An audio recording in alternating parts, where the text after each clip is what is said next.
Друзья, добрый вечер. Меня зовут Сонна Степанян. Я очень рада приветствовать вас на кинопоказе фильма «Кислотный лес». Я перейду дальше на английский, потому что у нас международная аудитория и международные художники. Дискуссия после фильма состоится тоже на английском языке. Фильм с русскими субтитрами, и мы будем рады вашим вопросам в комментариях. Good evening, dear friends. We're super happy to welcome you on the screening for the Acid Forest film directed by Rugilе Barzджюкайте, and we screened the film in the framework of Net exhibition by Oksanej Yushko, and it's been one of our biggest wishes to have possibility to screen this film, because both artists work and build their narratives around climate change and earth explosion and resources exploitation and ecology, and as well as fragility of the earth.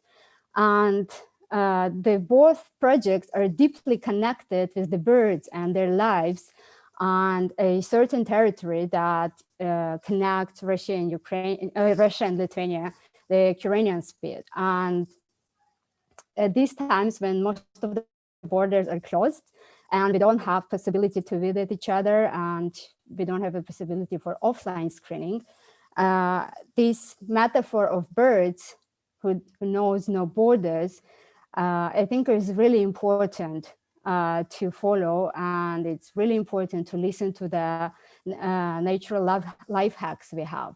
And that's why we decided to screen the film, and I'm very happy to welcome in this online screening Ruгиле and Dovidas, with the producer of the film. And we also have Oksana with us. But before we start the screening and before we start the discussion, there are people who made it possible, and I'm super grateful and thankful to have them also here with us. And I would love to express my gratitude to cultural attaché of the Republic of Lithuania in Moscow, Inga Vidukirinė-Pakerienė, and I would love to express my gratitude to Lithuanian Cultural Institute, as well as to Center for Contemporary Art Fabrica, who hosts the exhibition these days. And I would love to pass this imaginary digital floor to Inga, who for the introduction speech.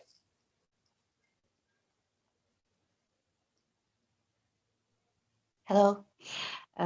Добрый вечер, дорогие друзья, добрый вечер, участники этой встречи и все те, которые будут смотреть фильм и слушать дискуссию. Я очень рада этому событию, и моя радость даже двойная. С одной стороны, я рада, потому что это не просто сотрудничество между литовскими и российскими художниками и кураторами, но это своего рода сотворчество, потому что все они встречаются, потому что им близки одни и те же темы, одни и те же проблемы. И вот эта близость, забота о будущем планеты, о природе, о том направлении, в котором развиваются отношения человека к природе, она на самом деле самое важное. И то, что мы понимаем это с обеих сторон, в данном случае для меня очень дорого. И вторая моя радость связана с тем, что литовскую сторону представляют художники и их работа, которая своего рода такой переломный момент, стала переломным моментом в развитии литовского кино, документального кино в частности. Это работа, которая вдруг показала возможность другого взгляда взгляда другого, и этим другим оказалась природа, и вот эти птицы, которые поселились рядом с человеком, и анализ этой ситуации, он, ну, это нечто новое, что началось у нас, и я думаю, что это будет продолжаться. Я очень благодарна всем, которые устроили эту встречу, центру «Фабрика», Соне, Марии Сарычевой, которая предложила этот проект, художникам, которые участвуют, и Литовскому институту культуры, который всегда нас поддерживает. Хорошего вечера. Инга, спасибо большое. Now I would love to pass this again imaginary floor, the digital floor, to Kristina Pestova, who is the curator and project coordinator at Fabrica Center for Contemporary Arts. Да, добрый вечер, дорогие друзья, и спасибо большое, что вы присоединились к нашей дискуссии и просмотру сегодня вечером. Мне хотелось бы, я буду очень коротко, хотелось поблагодарить всех, кто, во-первых, присоединился сегодня вечером и будет вместе с нами смотреть этот замечательный фильм. Поблагодарить, естественно, художников, кто сегодня с нами и будут после фильма обсуждать его и рассказывать чуть больше о процессе съемок, поэтому обязательно дождитесь конца и включитесь в дискуссию. Конечно, хочу поблагодарить Ингу, спасибо огромное за то, что сделали этот показ возможным.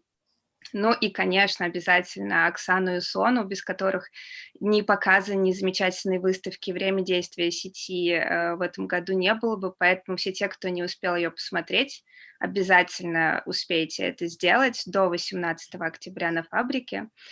А сейчас желаю всем приятного просмотра.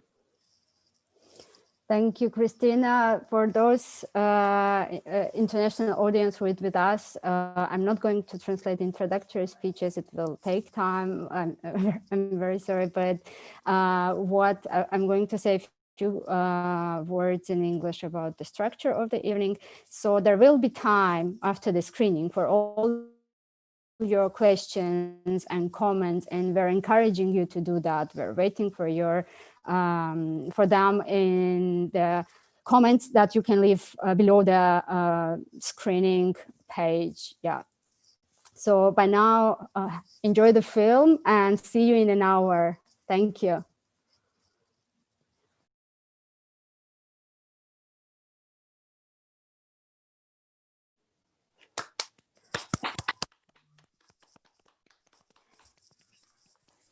Thank you. Thank you, dear friends. And we're back. We really hope you enjoyed the screening. A quick introduction before we start the discussion. My name is Sona Stepanyan. I'm an independent curator and the curator of the show Kaz that is happening now in Moscow Center for Contemporary Art that is called Fabrica. And with introducing the artists whom I'm really thankful to and whom I'm really grateful to have today. So Oksanej Yushko, Moscow-based visual artist and photographer whose show Kaz is held on Fabrica Center for Contemporary Arts in Moscow. And Rugilе Barzджюкайте and Довидасом Korba, artists, directors and producers of the film Acid Forest that we just screened. And I would love to start our discussion and encourage you to write questions as a comment to the broadcasting. And so I would love to start our discussion with this question of territories. And as we know, that Curanian Spit is a tiny, narrow strip of land, and that separates not only Russia from Lithuania, but also the lagoon from the Baltic Sea. And but the real masters of this land are the birds. And both you, Oksana and Rugilе, are working in your project with the birds. Could you please tell us how you came to this piece of land and why it attracted you and why it became that important to you. Because as I know, Rugile, it was your graduation project as well. Yes, from the Asset Forest, the first edition of it. Guys, could you hear us? Okay, there should be something technical happening. If you don't mind, Oksana, I would ask you to start. And yeah, I'll text meanwhile. Yeah, but while I'm talking, probably the technical issues will gone. So yeah, my first trip to the Curonian Spit was some time ago, many years ago, and it was exactly to the ornithology station, which called Rybachi, on the Russian part of the Spit. And so I was on assignment for Russian Newsweek magazine. At that time, it existed. So I experimented with the scientists while they are studying bird migration, and they did those fascinating experiments, changing their magnetic fields. And so it was so interesting for me to watch all of this and to photograph. And so I was a witness of that situation. So as you know now, birds use different mechanisms to navigate while they migrate during their migrations. And those mechanisms such as stars, sun, geomagnetic maps. And so for me, it was really interesting to go further and to keep with this knowledge, constantly visiting scientists on the Spit, and not only because I have many friends living in the region, so I visited them. 2 years ago, I was also at the workshop of contemporary art at Nida Art Colony on the Lithuanian part of the Spit. So yeah, it's constantly a touristic attraction for many, but also for me as well. And I keep working there on my documentary and art projects right now. Yeah. Thank you, Oksana. And we have Rugile and Dovidas back, and hopefully we're again of these technical issues. Guys, do you hear us? Are you with us? Yes, now we hear you. Oh, perfect. We hear you well. Yes, Well, we hear you back, and it's absolutely good sound. Yes, it was an echo in our system, and we realized that it was some kind of technical mistake. Sorry for that. No, absolutely. I think it just outlines the impossibilities and at the same time the how impossible we are against this technical progress and evolution, and how strong the birds are and the nature is that doesn't face all this. Yeah. So did you hear the question? Do I need to repeat it? We heard you amplified 5 times, so it was wasn't completely understandable. Yeah, we started the discussion with the territories, with the actual land of Curonian Spit, and I asked how that land became that important to you and how you discovered yourselves there and what actually was the first that brought you there. So the film, we started the project maybe 7 years ago from now. So it was, the first inspiration was actually the very last shot which you see in the film, which is a fireworks, and it was quite surreal image. We felt it's like usually it's a celebration. The fireworks means something, a festivity for humans, but in this context it's something completely different, like a genocide. So this image, this contrast between the symbol and the real meaning in this context was what drew us there. And then we went to explore, and we realized that, okay, birds are migrating there, but humans are migrating even more frequently, more freely. And this was the starting point. So Curonian Spit, there are 5 colonies in Lithuania. So Kirona and Spit is the one which has the biggest one.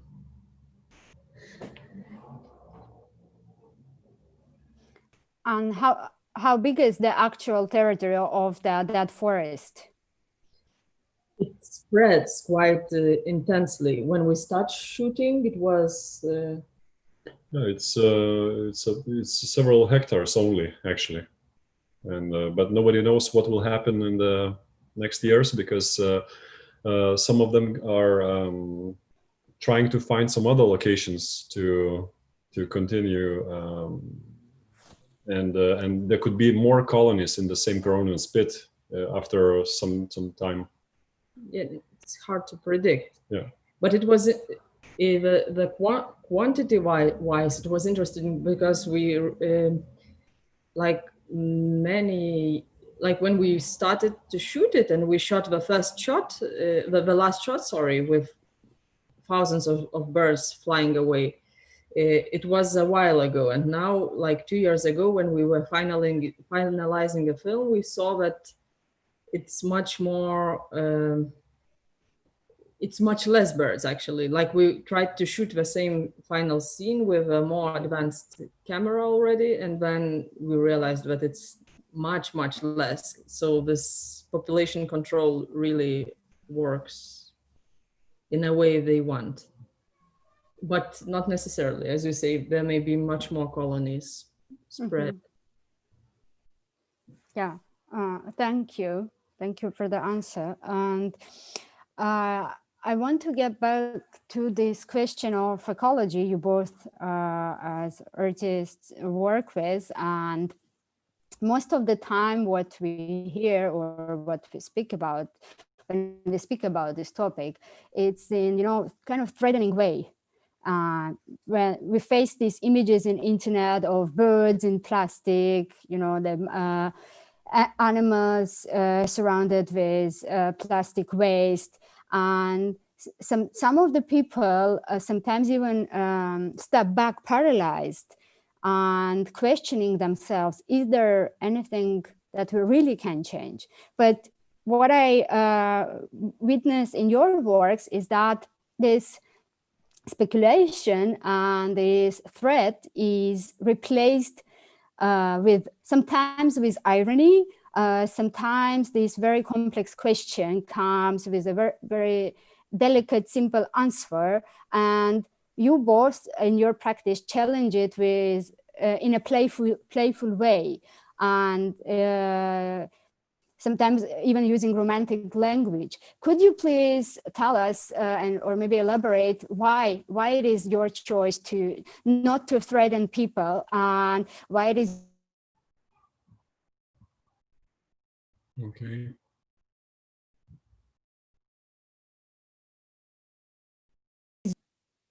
Sure. Yeah, I think we should start with Rugile and Dovidas, since we have the internet connection.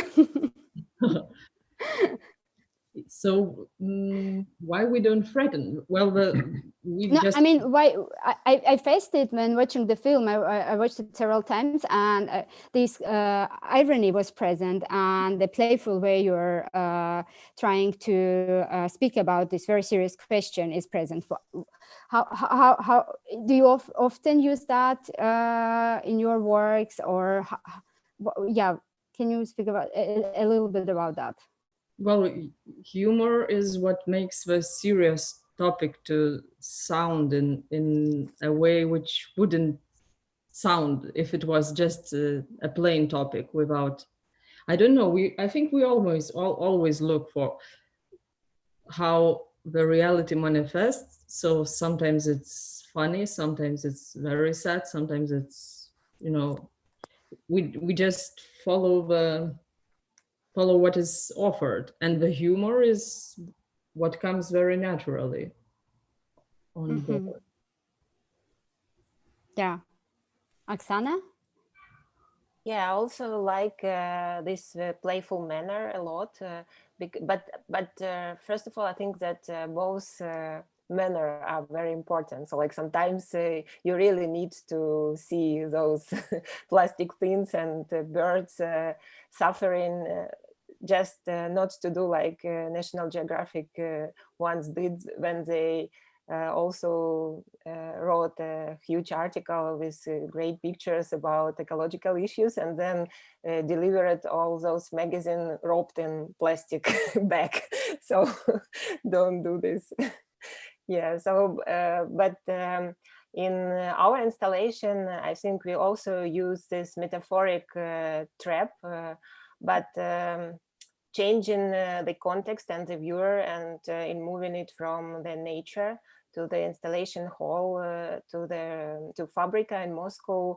We I think also do this materialized visualization of the problem, because people see so many pictures every day and got accustomed to them, and they don't think about those problems until they kind of don't experience themselves. And in our installation, I like this idea that we push the viewer to go through the installation, yeah, to go through this trap. And they are not actually trapped, because also the birds don't see danger in nature of this from this trap, because it's so huge. Yeah, it's 17 meters high. And the same with people. When they go inside, they probably scared, they probably not, but still it's a very sensoric experience that they have. So I think it's a good idea, and it's also I like that is a call for action for those who can do something about this. And it's a very we could draw a parallel to a call of migratory birds when they sit on their breeding areas and they just go in autumn or in spring somewhere like in South Africa or whatever, whenever. Yeah, so. Thank you. Yeah, it was actually, it was also very important to me to use this,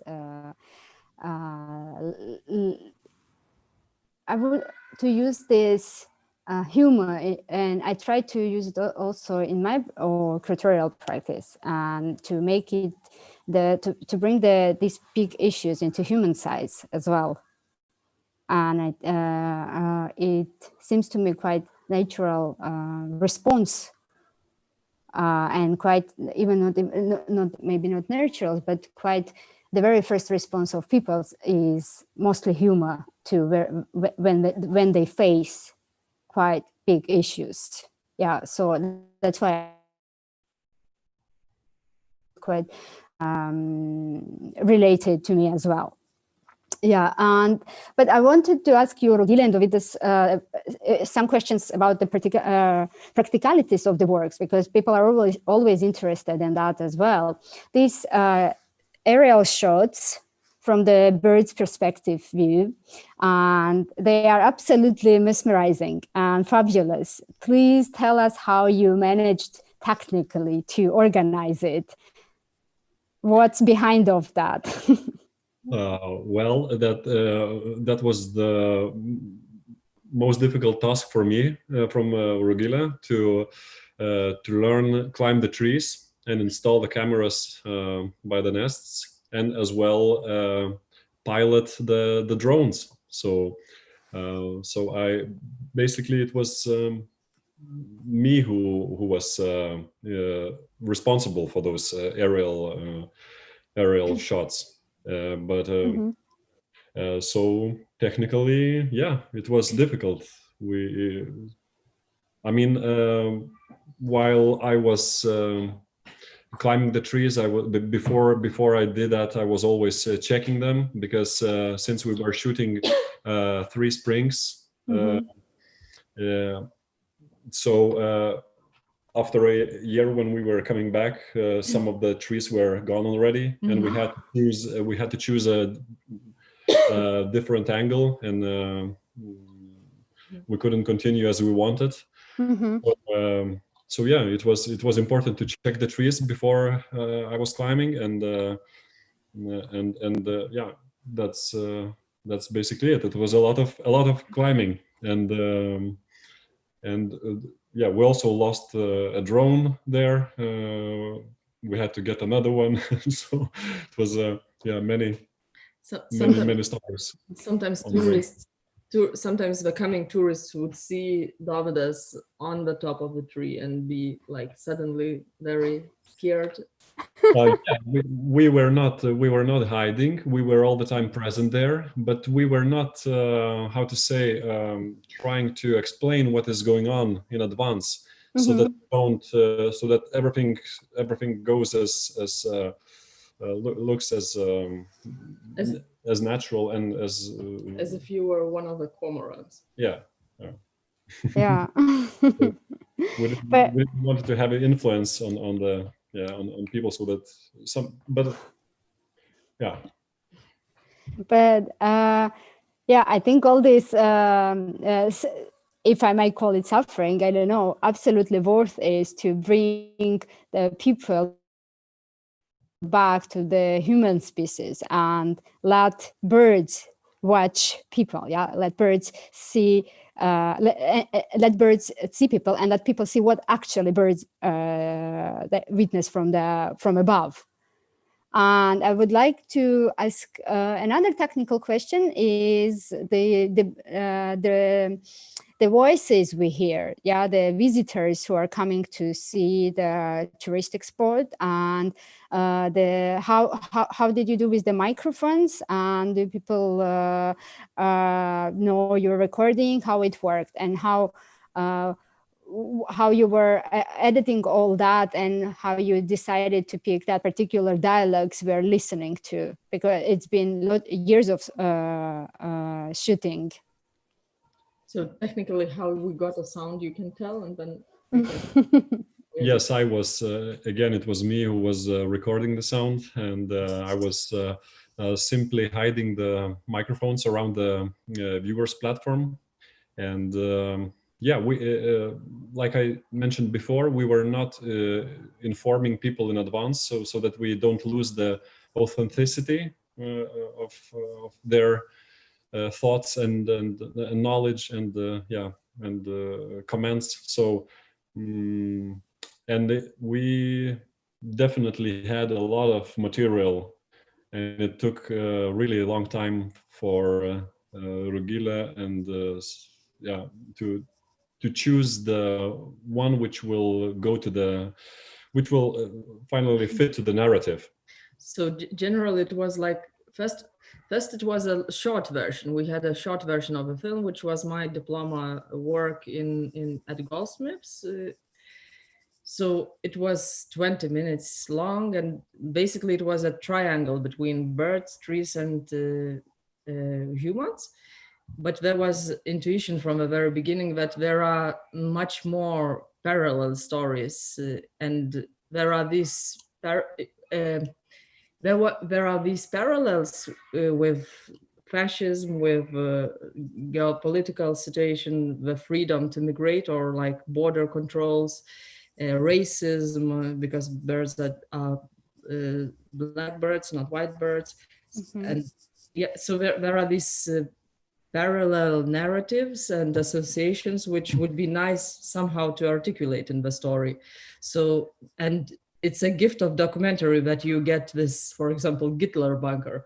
I was looking for this fascism story, like somehow so that it echoes this line of fascism, and then it comes, you know, in a most funny way you could imagine. So that was a gift, and this was the way the dialogues were filtered.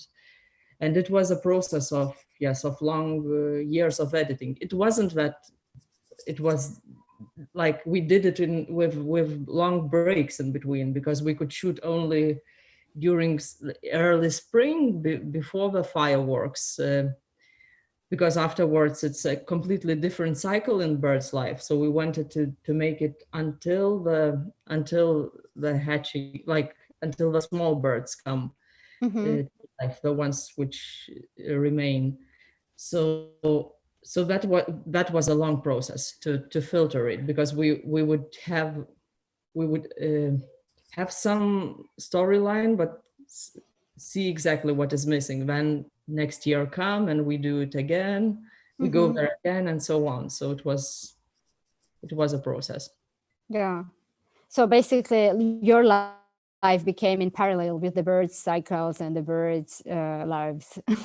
Yes, for a few years it was a cycle. Yes. Yeah.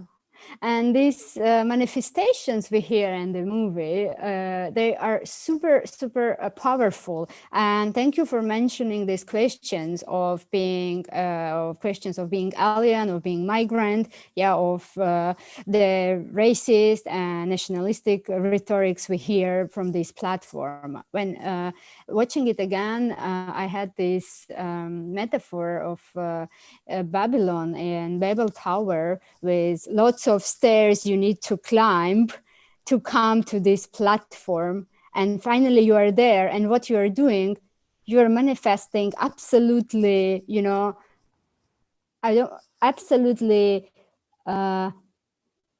unfriendly speeches.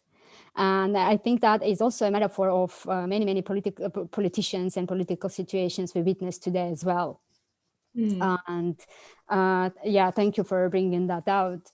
And would you say that the film and your project is, this project, like Acid Forest and Oksana, your project is less about ornithology and the bird's life and more about the social and political questions we face today? What would you say that, or not? Oksana, maybe you start. Yeah, sure. When you see first, you can see that it's clear ornithological, but of course it's not. It's we go in deeper, and we see so many levels in both projects, in Acid Forest and in the net installation, of course. And I also like this Babylon moment, and again a moment of confusion in Acid Forest about the voices that, like, you give a voice to everyone, to humans, to the birds, even to the tree, yeah, when it's creaking, a little bit shaking, and we hear it, we hear it's dying. And I like so many details in your film, and I can go further, but coming back to the questions, yes, of course, it's about different aspects of our life, and we draw parallels, but coming back to the net installation, it's also lots of notes which are all interconnected. And it's I like this quotes, it's not mine, it's from Timothy Morton, that the ecological crisis we face is so obvious that it became easy to join all the dots. Yeah, so, and we in our net, because the trap looks like a net, a web, a huge web, so we also see those parallels with all the networks which are around us. Yeah, and when we are inside, again, coming back to the birds, for instance, ornithologists, they collected all the data since the beginning of this ornithological station, almost 100 years ago. And I could say that it's like big data about birds. And the same networks which surrounded us, they collected all those big data about humans, and we are trapped inside. So yeah, so many different aspects in both projects. And so yeah.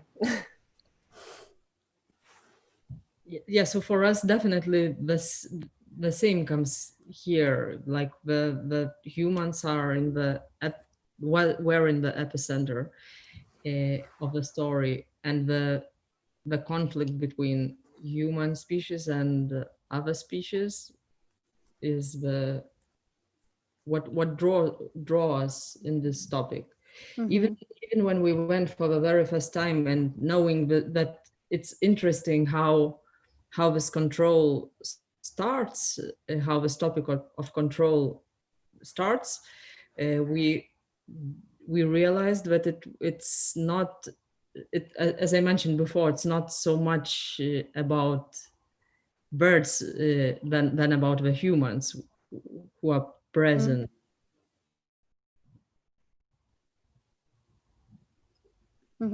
Are we here? Yeah. Thank you. That connection is. Yeah. We hear you. We hear you, and connection as well. And we heard the answer. Yeah. Thank you. But I always wanted to ask people who are working with close to the scientist as well, in this case ornithologists, what is the biggest discovery, or let's say lesson for you was that during this very close work with them? And maybe are there any techniques or tips that you use in your artistic methodology now that you from the scientists?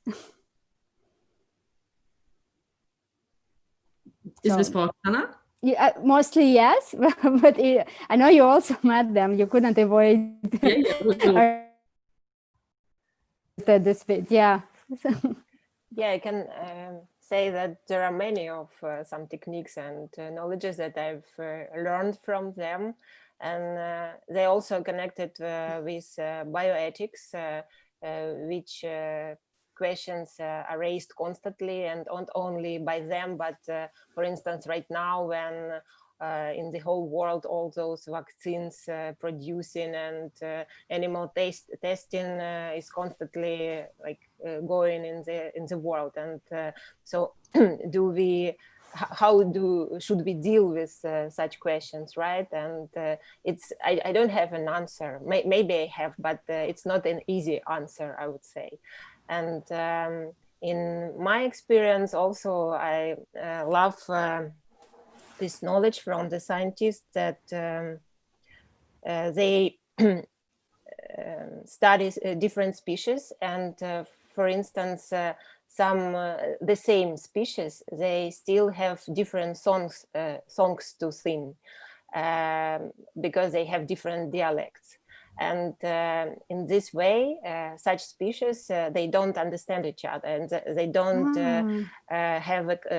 combine a couple together. And in my opinion, it's a very metaphoric way also how we should deal with each other. So we should really talk the same language. I mean, the same words that the people should understand us. And it's all about, again, human and nature relationships and human to human relationships. So yeah, I like this very much. And a very like if we come back to a playful like humor, so I like this knowledge that birds are navigating through different techniques at the same time. So they use, as I said, stars, the sun, sky pattern, and magnetic fields. And so they don't use one navigator. They don't trust only one. Yeah, so I think we should learn from nature a lot. Nice. Yeah. We also discovered during acid forests, we discovered that for example, to the colony come back only the birds which were born there, like which.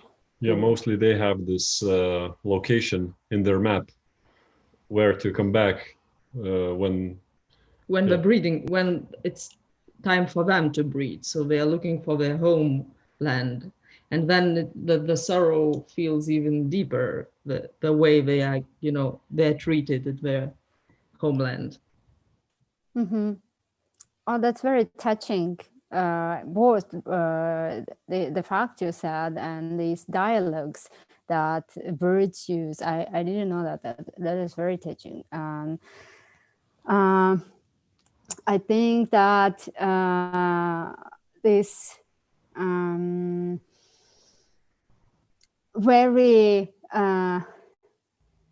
this very specific knowledge that comes from the scientific world is absolutely important for us to use while communicating with each other.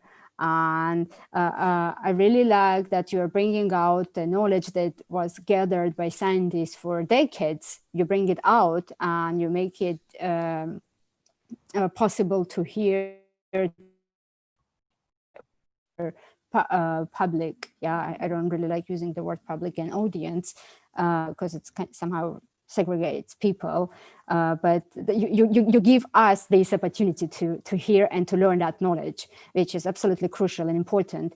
And as we see, we even can use it to understand our own issues, such as different languages and minority languages in different countries, and communication problems that we are facing as humanity.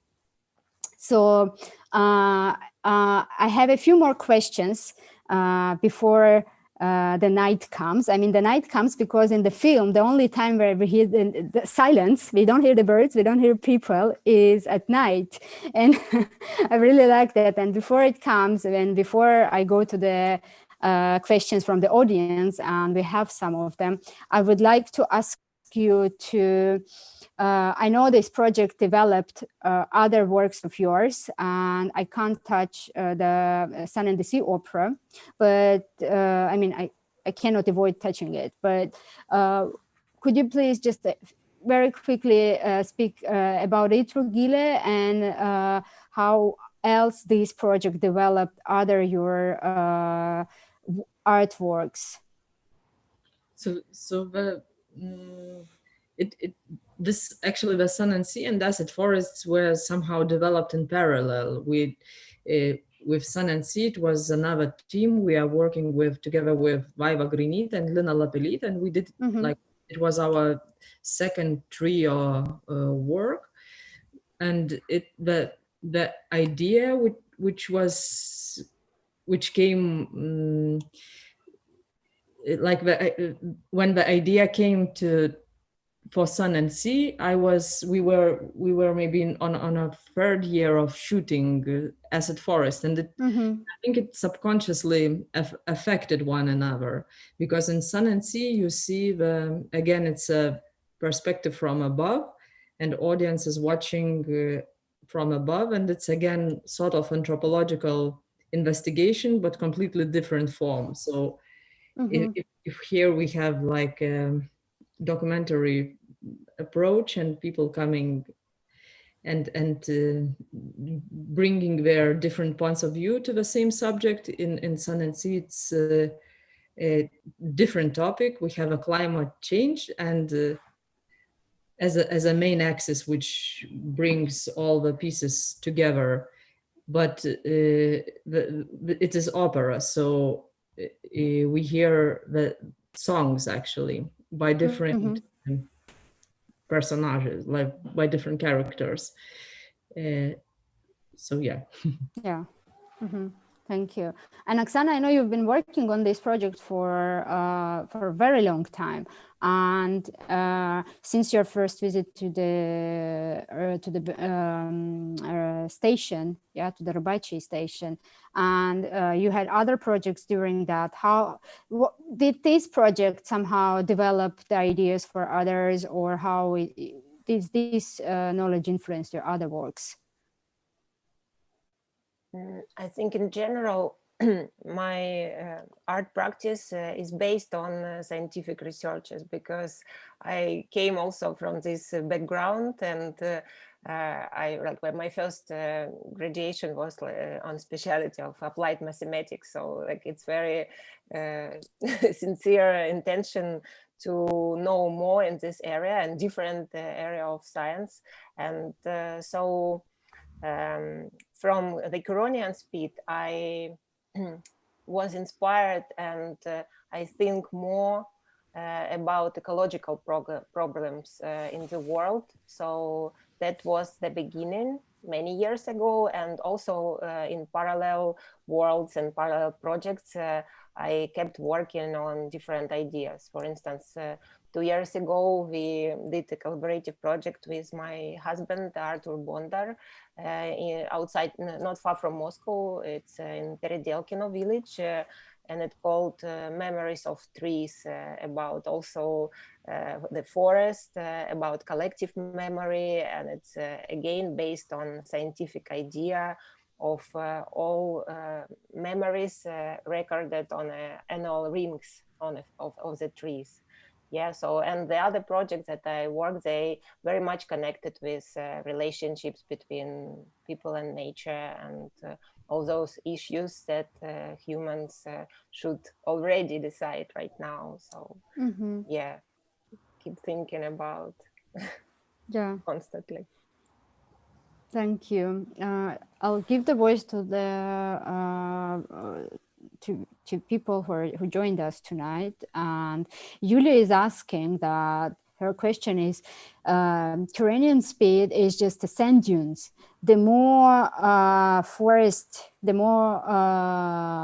dies, the more there is this possibility of the sand slide into the sea and like losing the territories. And the question is, what would remain from the speed?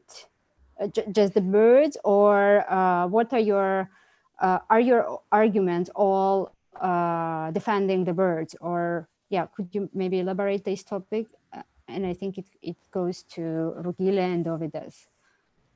So it's interesting paradox, because like many years ago, Kiron and Spit was more there were much more different kind of trees. Not like pine trees were grown up after mostly oaks were cut down and used as a material.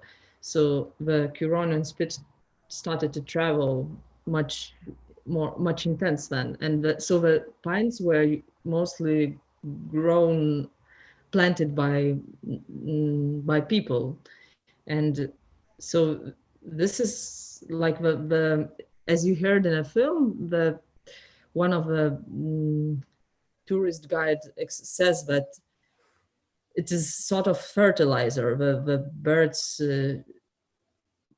shit is sort of fertilizer. Not it's bad for one trees. For pine trees, it's like harmful, deadly, and then for oak trees or for other kind of like trees with these green leaves, on the contrary, they start to grow there in much better conditions. So it's not that the forest is dying, it's just changing in a long-term perspective. And another important thing is that we read an article somewhere that when you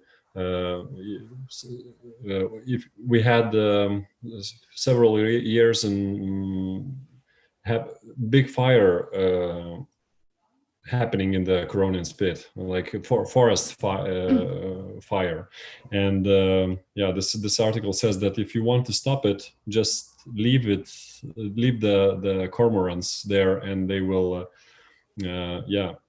change it to the less fire.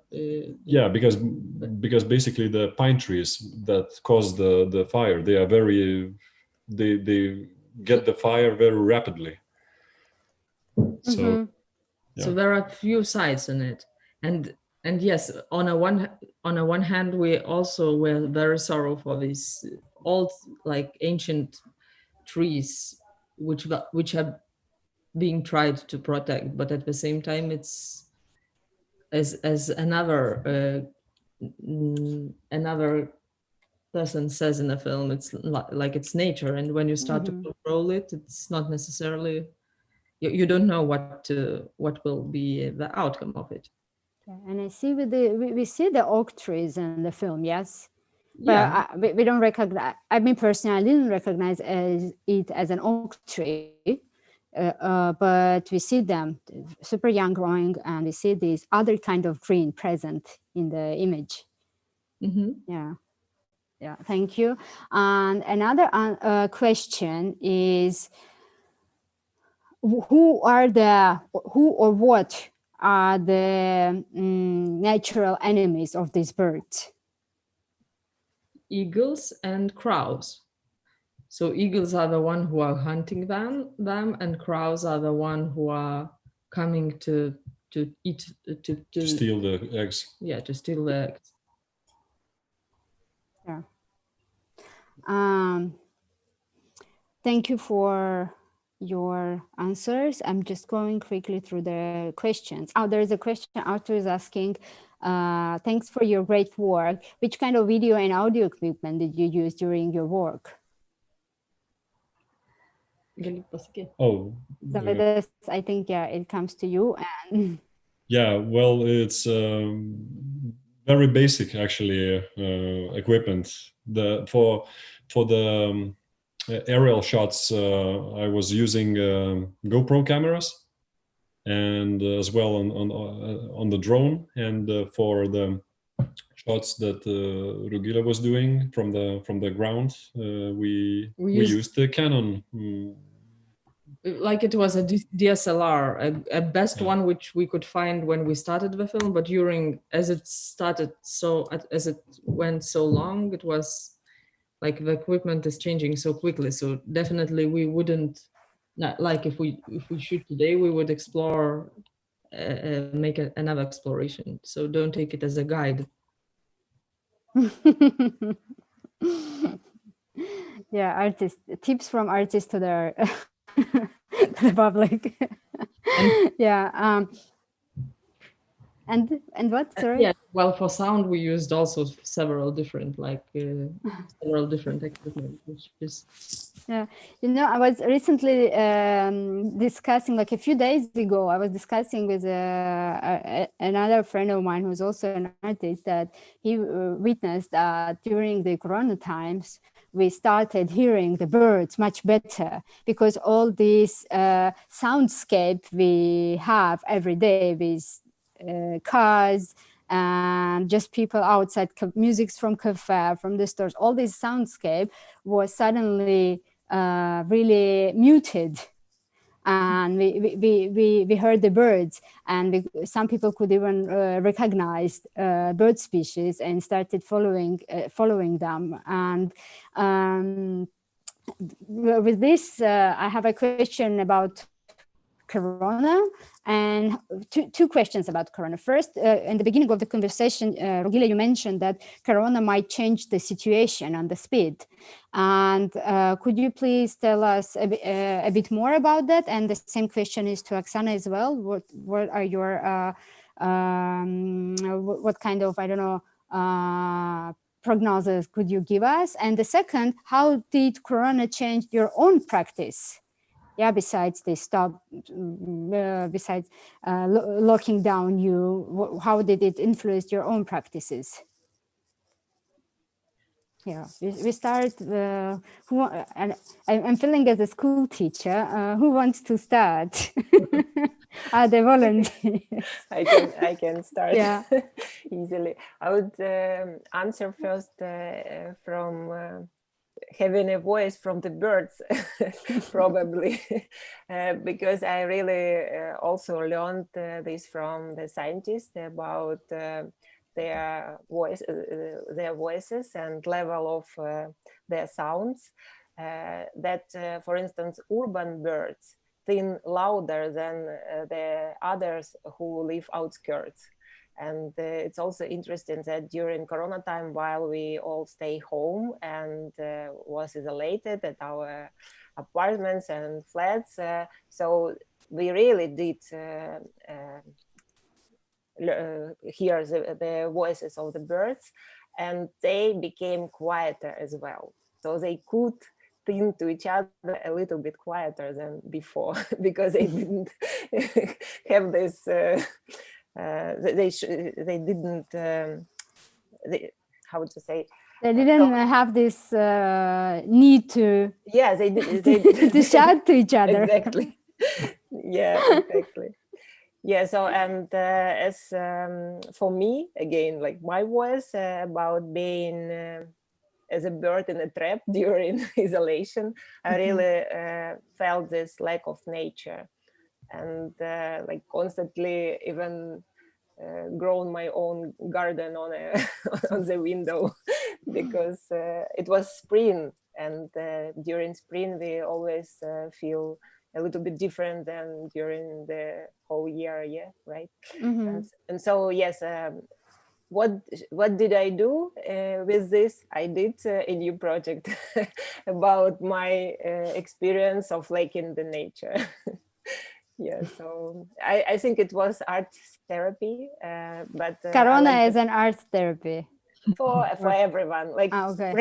raising lots of questions for everyone. Yeah.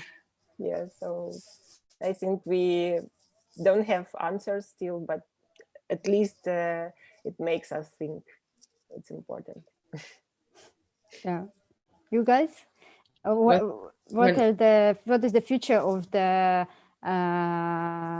birds and the spirit within Corona? Any thoughts you want to develop? Yeah, and your own practice.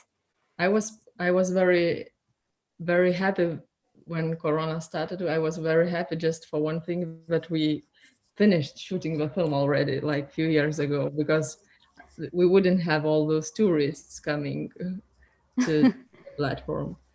So otherwise, when we went there, it feels completely natural. In this colony, you don't feel any different. No Corona for the birds.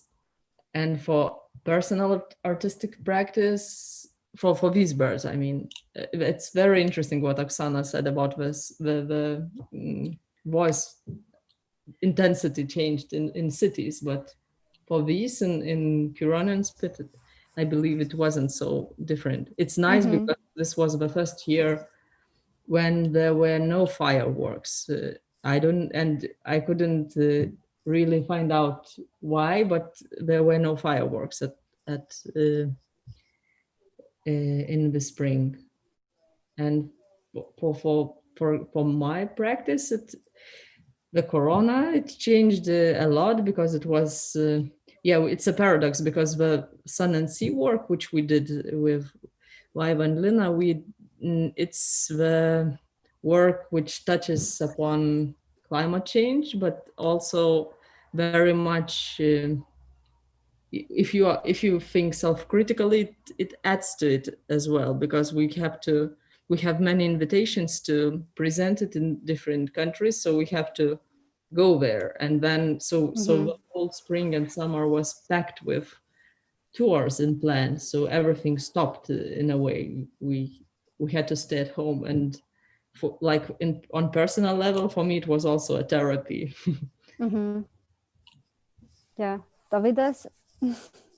Yeah, well, I mean, Rugile mentioned most important things. Yeah, I just you worked a lot as well on your own things. Yes, it was a good time, and it still is, to concentrate on the future projects, and to Yeah.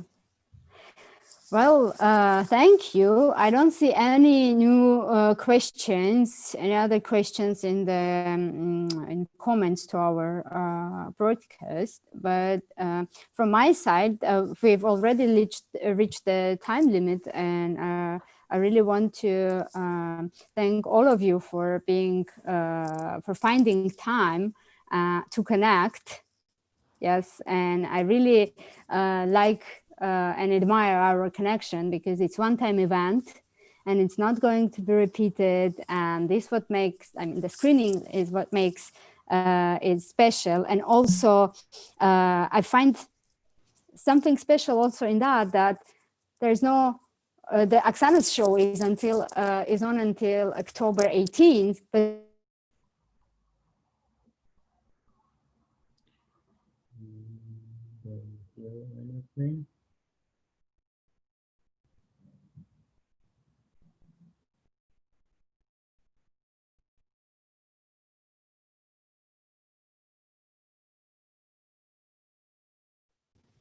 yeah, she came yeah, back. I'm back.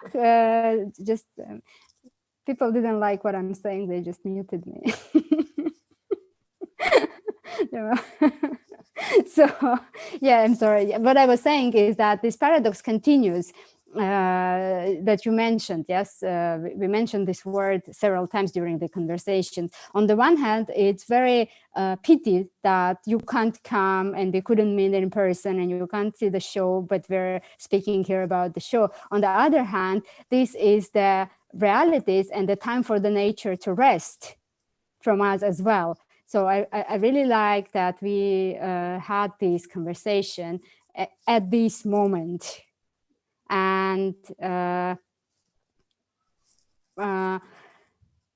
I really hope that there will come a possibility to see each other in person soon, and to meet each other as well.